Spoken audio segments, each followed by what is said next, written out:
요즘 뉴스에서 한창 다뤄졌던 내용 아시나요? 화물연대 총파업이라고 일부 화물차 노동자들이 모여 안전운임제를 시행해달라고 목소리 높였었죠. 물론 정부와 협상이 잘 되지 않아 파업이 철회되긴 했지만요. 그런데 뉴스 댓글을 보다 보니 종종 그런 댓글이 보이더라고요. 화물차는 귀족 노동자다. 화물차 시장은 점점 안 좋아지고 있다는데 과연 정말 귀족 노동자인 걸까요? 저와 함께 알아보시죠. 화물차가 하는 일은 무엇일까요? 대한민국의 전반적인 육상 운수를 담당하고 있죠.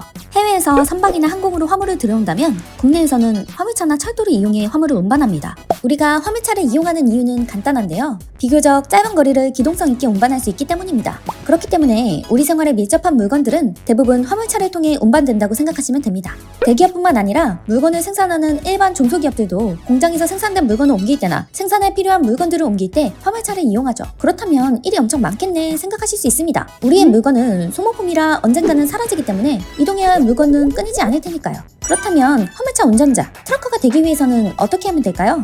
일단 두 가지 방법이 있습니다. 화물차 기사를 구하는 회사에 입사해 월급 받는 기사님이 되거나 내가 트럭을 구매해 개인 사업자를 내고하는 방법입니다. 하지만 우리가 보는 대부분의 트럭커들은 후자일 경우가 많습니다. 왜냐면 중대형 트럭을 갖고 있는 대형 회사에서는 트럭을 소지하면 소지할수록 차량 유지와 관리에 들어가는 비용보다 그냥 외주 업체에 맡기는 게 낫다고 생각하기 때문입니다. 오랜 시간이 걸려 기사직으로 취직할 수 있지만 이번에는 트럭을 직접 구매해 개인 사업자를 내고 트럭커가 되어봅시다. 최소 4.5톤 이상의 중대형 트럭을 구매하게 될 경우 기본 중고차는 1억, 신차로 뽑게 될 경우 2억 이상을 생각하실 수 있습니다. 기초 자본이 있어 화물차를 현금으로 바로 구매할 수 있다면 좋겠지만 그렇지 않다면 대출을 받고 구매하게 될 것입니다. 이로 인한 할부금은 월 250에서 많게는 350 이상 나가게 되겠죠. 차가 준비되었다고 모든 준비가 끝난 것은 아닙니다. 보험도 가입을 해야 하고 그 외의 많은 장비들도 구매해야 하겠지만 중요한 것은 기사가 트럭 운전을 하며 돈을 벌려면 노란색 영업용 번호판이 필요한데 현재 번호판은 대략 3천만 원 이상을 주고 구매해야 합니다. 번호판의 가격이 왜 이렇게 비싸냐고요? 가격이 비싼 이유는 간단합니다. 매년 국토부에서 영업용 번호판을 몇 대까지 허용할지 고시하는데요.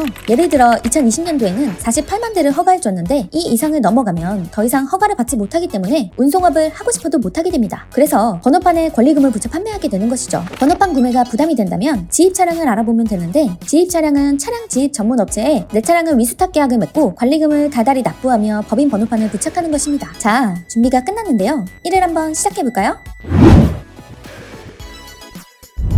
본격적으로 일을 시작하기 위해서는 차량 지입 전문업체를 통해 일감을 받거나 휴대폰 어플, 일명 콜을 통해 일감을 받으시면 됩니다. 차량 지입 전문업체는 회사에서 일감을 주는 방식이라 고정적인 수입이 되겠지만 그런 곳이 없다면 콜 어플을 이용해 직접 일을 찾아야 하는데요. 이 과정에서 운수시장의 단가 변동이 일어나게 됩니다. 단가를 모르는 신입기사들은 일을 해본 적 없는 데다가 일감에 대한 기준표가 없기 때문에 터무니없는 가격에 올라온 화물을 잡게 됩니다. 물론 이 또한 터무니없는 가격에 콜을 올려놓은 일부 회사의 잘못이지만 가격을 낮춰 올려도 콜이 잡히니 이런 콜도 잡히네? 라고 생각하여 다음에는 가격을 더 낮춰 올리기도 합니다. 적재량 또한 고지한 것보다 더 많은 화물을 주면서 하기 싫다고 하면 당신 안 입고도 할 사람 많다는 식입니다. 물론 이를 위반한 책임은 오로지 화물기사에게 가게 되고요. 또는 서울에서 지방으로 내려갈 일은 많은데 지방에서 올라올 때는 일감이 없어서 공차로 올라오는 것보단 차라리 싼 가격이라도 화물을 받고 올라오는 게 나아 울며 겨자 먹기로 콜을 받기도 하고요. 하지만 신규 트럭커가 증가하며 경쟁자 또한 많아지는 상황에서 이러한 일이 잦아지면 그게 곧 단가에 반영이 되고 자연스럽게 근로자의 상황은 악조건이 됩니다.